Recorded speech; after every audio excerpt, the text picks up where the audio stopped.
So I guess in today's vlog, could I be a truck person?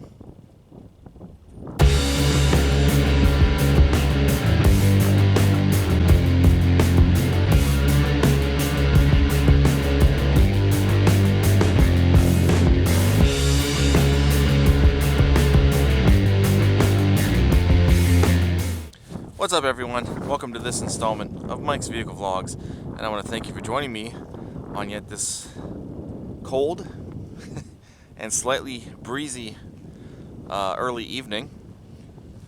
Here with me is a 2020 Ford Ranger XLT, and you're probably wondering, why do I have a 2020 Ford XLT in my possession? This is actually one of the loaners at our dealership, and I have it for the weekend because tomorrow I'm taking it to school to pick up my tool set, my toolbox and stuff to get to the dealership. Because as this is being filmed, I only have 2 more days of school left, and then that's it. I am a graduate with a degree in automotive technology. So definitely going to be a big week, for me. So tomorrow is the day that I picked that stuff up, and my dealership was awesome enough to let me borrow a truck to get the stuff from there to where it needs to be. So while it's here in my possession, we may as well take a look at it and make a video about it. I really wasn't going to, but I figure, why not? It's here. And kind of like what I just did with the EcoSport video, I'm going to give you guys my opinions, with my tastes and whatnot, what I'm looking for. And if I can actually, deal and be happy with owning one of these Rangers. That's pretty much what we're doing. So hopefully you guys enjoy this. Let's get to it. I'm also going to try to not fall on my butt the entire time I'm filming this, because this is all pretty slippery. So here we are, 2020 Ford Ranger XLT. This one I do believe has the special appearance, the black sport appearance, because we got our black wheels. We've got black badging on the fenders that say Ranger XLT on them. The grille is also done in a gloss black fashion, and I think the headlights are also blackened slightly. And I also think this is the same color that the EcoSport that I had here was also. So the window stickers in the car, I can actually pull it out here in a little bit. But yeah, so we'll take a quick walk around, take a look at everything that it's got. And then we'll go ahead and do the whole critiquing process. So, like I mentioned, it does have automatic headlamps, and the high beams are also automatic on this one. First time I've driven a car with auto high beams, and I'll tell you what, it's actually kind of interesting how that works. It's pretty precise. The black front grille with the Ranger name embossed in it. We've got lower fog lights, 2 tow hooks on the front in case you need to pull something or somebody needs to pull you. Like I said, these black aluminum wheels, these are, where are they, 265, 60 18s. So 18-inch wheels. This one does have the side steps, the side running boards. I do believe this was an but Ford accessory install at the dealership. I don't think it actually shipped with that, because usually they're in here, or maybe these Rangers don't have them in there. I don't remember now. But the security code keypad is external on this one, and I'll have to look at the window sticker to see if it says that was a dealer installed item or not. It's got the 4x4 badge, so yes, it's obviously a 4x4. It's also very dusty and dirty, obviously, because, well, look around. I thought about taking it to get washed, but I don't want anything to happen to it while it's in my possession, obviously. LED lights, I do believe, at the back. And the sides over here are pretty much the exact same. The ground is just cracking as I'm walking here. So this is the outside of it. Let's take a look at the inside real quick. So inside, it is the ebony cloth color scheme. The seats do have some white contrasted stitching. Very nice fabric. I like the fabric design and the feel of it.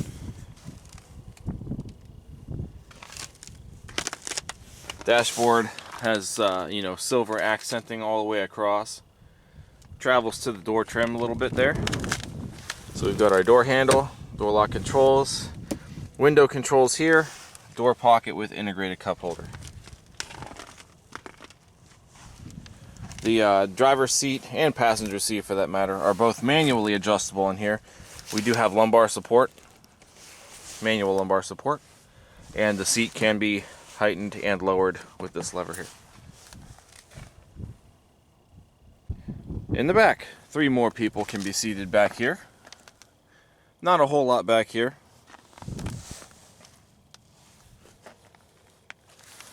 You do have an armrest that folds down with 2 additional cup holders placed here. You've got 2 USB power outlets and a 110 power outlet as well. Door pockets in the back with cup holders also. The rear seats are also, if you pull on this strap, the rear seat back does come down as one. Your tire jack tools and whatnot, the emergency fuel fill funnel is also there. So that's how you access all that there. Ooh. Wow, so I don't know if you guys heard that noise. You probably did. But I don't know if you guys seen that silver car that was pulling in when I was still filming the outside shots. They were leaving as I was filming the back seat, and they actually ended up sliding that car into that guardrail. So that's what that noise was. And behind that guardrail, there's actually like a creek where there's like a little bit of water, but it's like a hill, you know. And yeah, so they slid into that guardrail and completely they messed up the front and back of that car. So there were 2 brothers in there, and they were good. They weren't hurt or anything like that, but they managed to get it off the rail and drove it out of here. So that's what that noise was. That's crazy. Yeah, like I said, this is all ice over here. So let's go ahead and move on with the vlog, and let's show you guys the interior features. All right, so this one here has 846 miles on it. It is I've probably put about 30 some, maybe close to 40 miles on it. It was like 810, I think, when I got the keys to it. So it's got the you know, luminescent gauges here. It's also got the driver information display with graphics, so it shows you 2 trip computers, fuel economy stats, truck info, so it shows you power distribution with I think the 4-wheel drive, if the 4-wheel drive's activated. That's all that menu has. Your driver assist information. So that's all that entails there. With the lane keeping assist, you see those dashes next to the truck diagram. When lane keep assist is active, those lines actually turn green when they sense that you're perfectly, you know, in the lines in the lane, perfectly in the lane, I should say. So I don't know what happens when you go past the lane. I haven't tried, and I'm not going to. Steering wheel. Here's your controls for the driver information display with your cruise controls underneath. Over here is your audio controls. And then you have your hands-free phone, your voice command, your mute, your home screen, which can, you know, accesses that screen there, and your vehicle settings, which accesses that there if you don't want to touch the touchscreen. That's all that the steering wheel entails. Over here you have your automatic headlight controls with fog light controls, your rear light for the truck bed. Here is the controls for your power mirrors. The mirrors are also folding if you push the button there.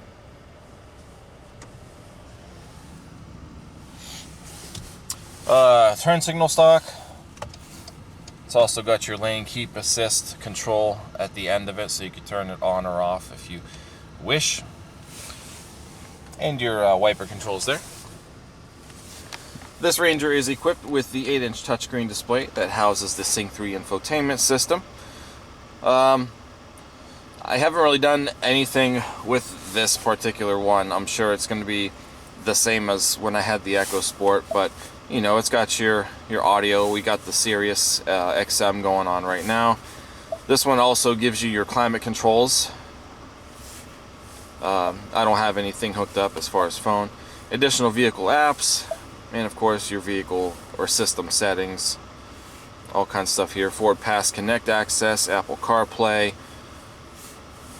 So other various things to access through the screen there. And then down below you have your emergency hazards. And you also have some of your audio controls here, your volume, track, skip, and whatnot, tune knob. And then you have your climate controls as well as two 12-volt power outlets. The center console includes two USB outlets, auto start stop off control, tow mode, traction control override, your 4-wheel drive switch, shifter, two cup holders, handbrake lever, and a decently sized storage console. Glove compartment is actually not too bad. Manual still here, still packed up. And like I said, the window stickers there also. On the ceiling, you got two sun visors with vanity mirrors, a place for a pair of glasses, two map lights, as well as your interior lighting controls, auto dimming rear view mirror, and that's it. The bed of the truck, offhand, I honestly do not know what the dimensions are. I know at one point when I did an MVS feature on it, I did have the specs. So they're probably going to be on the screen here any minute. Okay, and that's the bed. That's pretty much all there is to that. So the Rangers are powered by a 2.3 liter EcoBoost 4-cylinder, which means it's a turbocharged 4-cylinder. Gets the job done. It's not exactly the peppiest, but then again, it is a truck.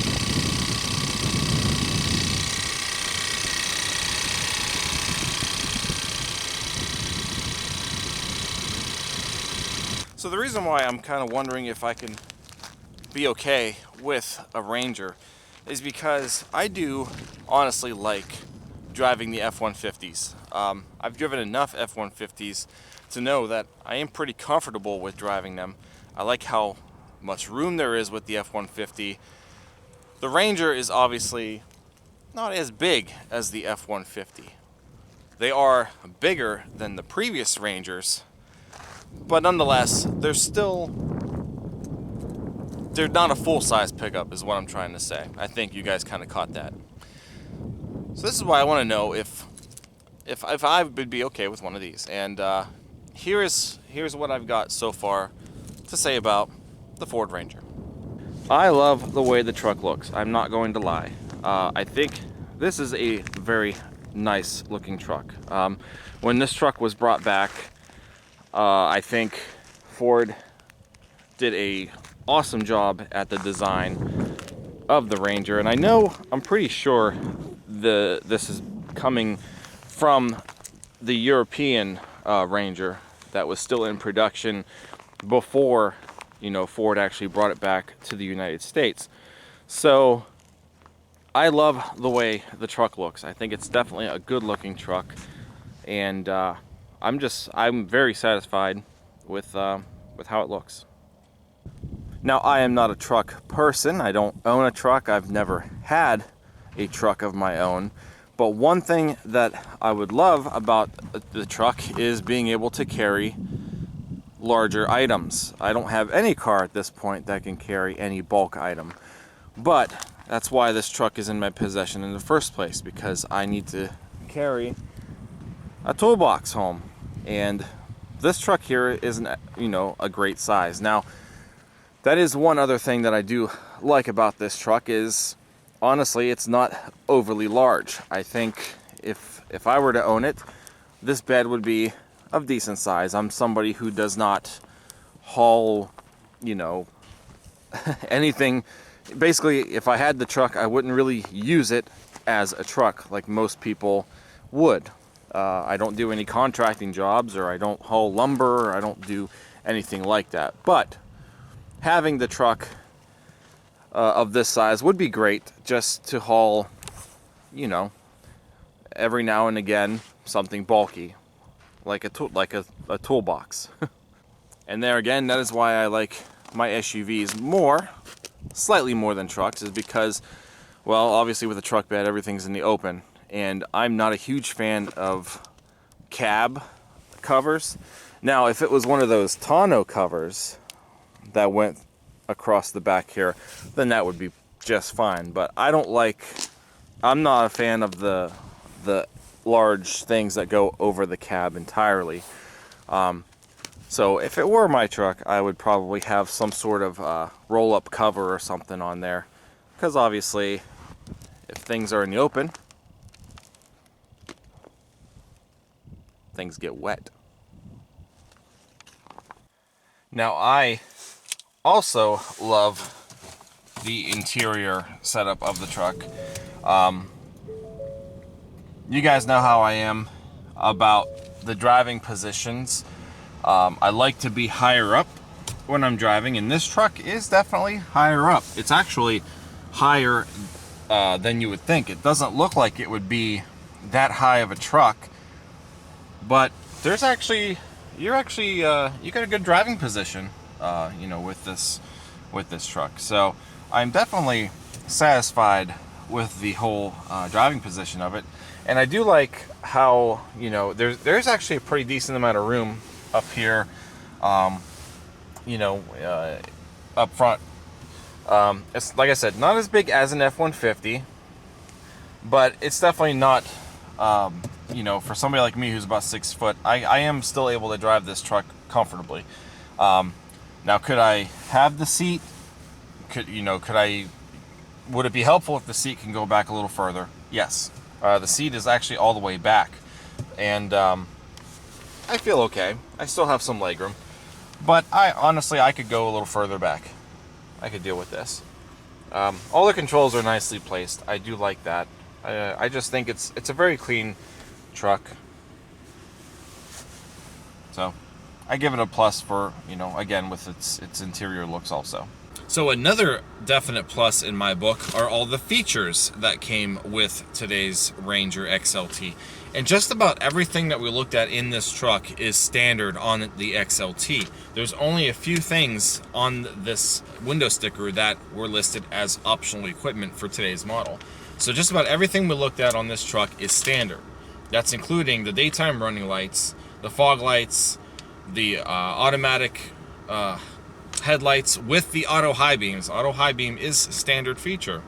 The power tailgate lock, the Bliss blind spot detection with the cross traffic alert, curve control, the Ford Pass Connect is standard, the lane keeping assist system, the pre-collision system is standard, the rain sensing and rear view camera, all standard.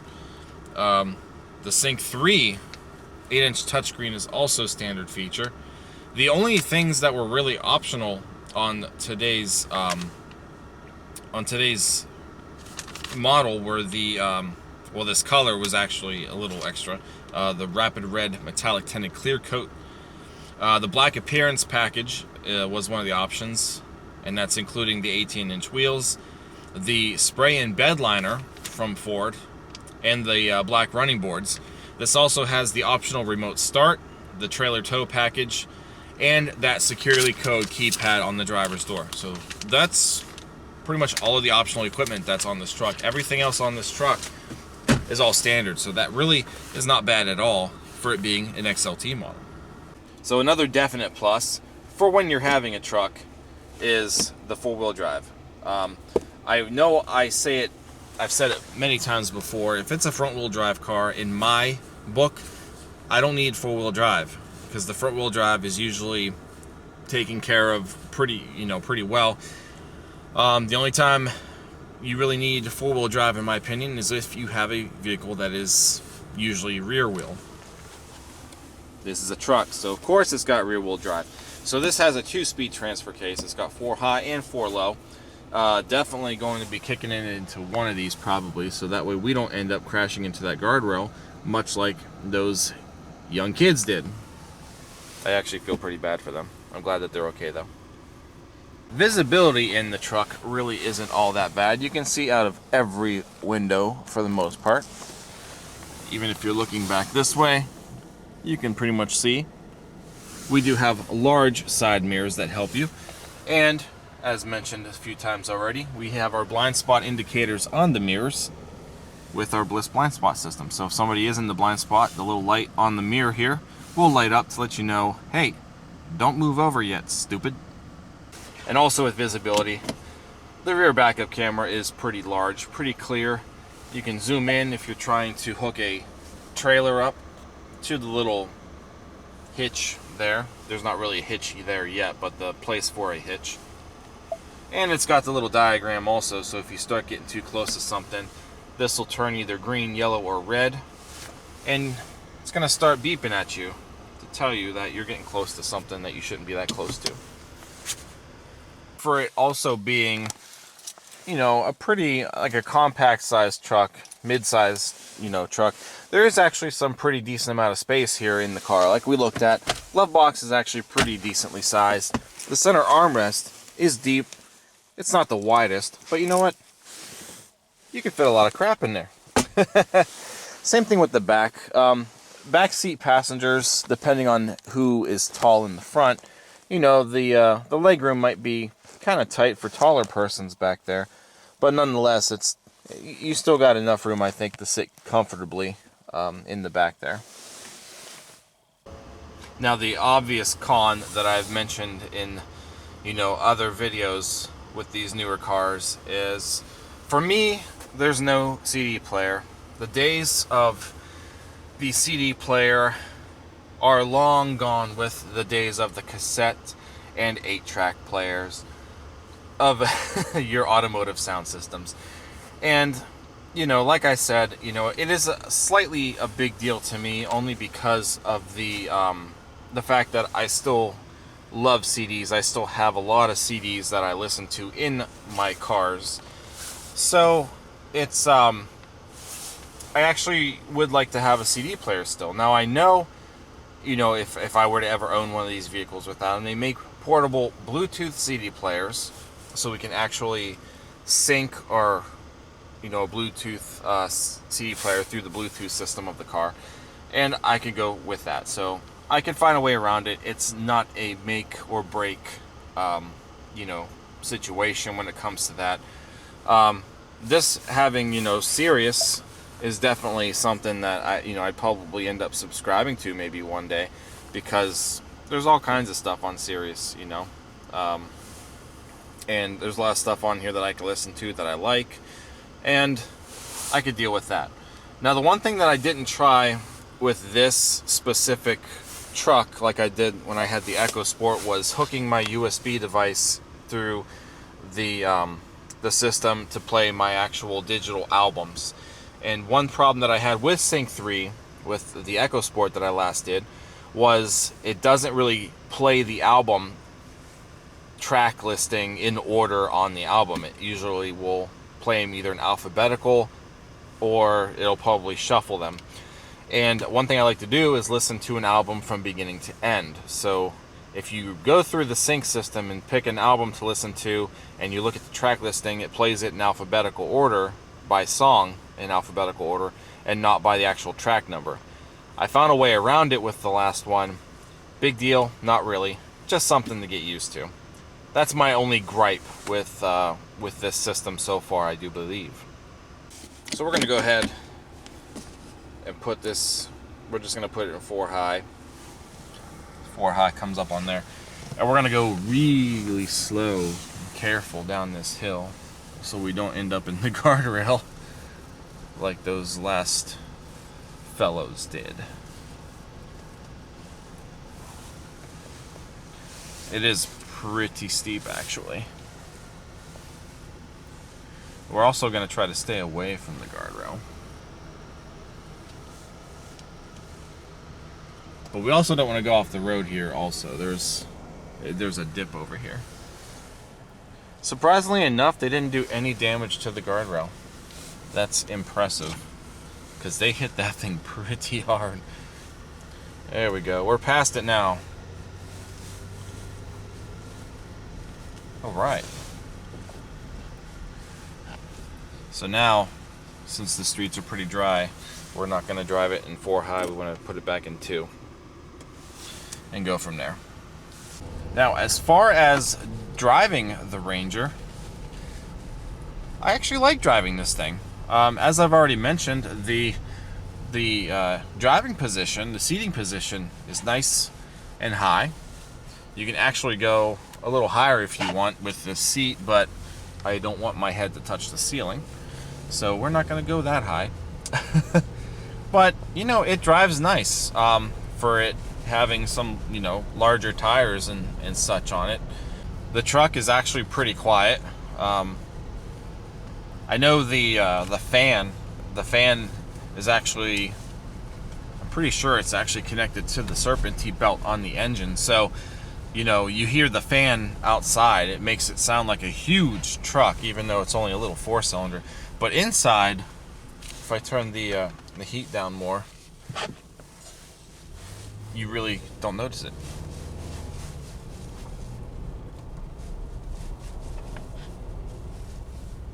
So it's not bad for it being a truck. Now, as far as the ride itself, I'm kind of surprised. The Ranger does have a little more of a rougher ride than the F-150. I was thinking it was going to be about, you know, the same. Now, I've driven one of these before, so I knew the ride wasn't as soft, but nonetheless, it is still a pretty comfortable ride at that. It's nothing to really complain about. It's just like when you turn and such, you kind of rock, you know. And that's probably because of how much higher it is off the ground compared to other vehicles. But nonetheless, I don't think the ride is anything to complain about. I like it. It's something that I could put up with. One other thing that I have to get used to with driving this truck is I feel like the brake pedal has it's actually got some pretty long travel before, you know, the assist actually kicks in. So that's one other thing that I had to get used to. And I think just driving it over the last day and a half, I've pretty much got it down to a science. Try to get the auto start stop kick in. There it goes. So now it's off. Pedal up. We're on our way. Something that you can turn off, as mentioned earlier. Would I keep it on? I don't know. I kind of feel like the auto start stop thing is kind of senseless, but it is what it is. The sound system in this thing's pretty decent. 1, 2, 3, 4. I want to say maybe 6 speakers. They're not bad. It's, you know, it's not a high-end. I don't even remember what they put in the Fords now. What the upscale Fords are. Bang & Olufsen, I think. It used to be Sony, but I don't think they deal with Sony with the high-end stereo systems anymore. But nonetheless, this one's pretty good. Obviously, I can't play music on here because then I'll get in trouble for copyright reasons. But take my word for it. I think the sound system's actually pretty decent. And I think one other thing that you might have to get used to when you're driving this Ranger is the transmission actually doesn't shift as smooth as I would think also. Especially when it's cold, but that's normal when it's cold and it kind of has some harsh shifts. But the shifting, I don't know if it's because the truck's still new and maybe it's got to break in some more, but the shifting, it's not the smoothest. Something to complain about in my book? Nah. Just something to get used to, I guess. And because of it also being a more of a mid-sized compact truck. It's actually easier to maneuver than an F-150. I actually got it behind the house pretty easily. So overall, even though I was thinking that if I were to ever buy a truck, it would probably be an F-150, just because I like the size of the F-150s. I think the ride of the F-150 is slightly more comfortable when it comes to the actual road performance than this Ranger does. But you know what? This wouldn't be bad. I really do like driving this truck, and in time, if I ever wanted to get a truck, this would definitely be one that I would deeply consider, because having it for, the day and a half that I've had it, and I'll have it, for another day tomorrow, it really is an enjoyable truck, and I do like it. I do like it a lot, actually. So I really couldn't complain with owning one of these Rangers. They're nice. They're really nice. I would be really satisfied with it. So I think that's it. That's my vlog on the 2020 Ford Ranger and how I feel about it. If you guys do enjoy this video, or if you did enjoy the video, don't forget to give it a thumbs up, comment, subscribe. Check out teespring.com/stores/Mike's Vehicle Spotlight for all of your MVS and vlog merchandise. That is all that I have for today, guys. So I will see you next time, and I want to thank you so much for joining me. Take care.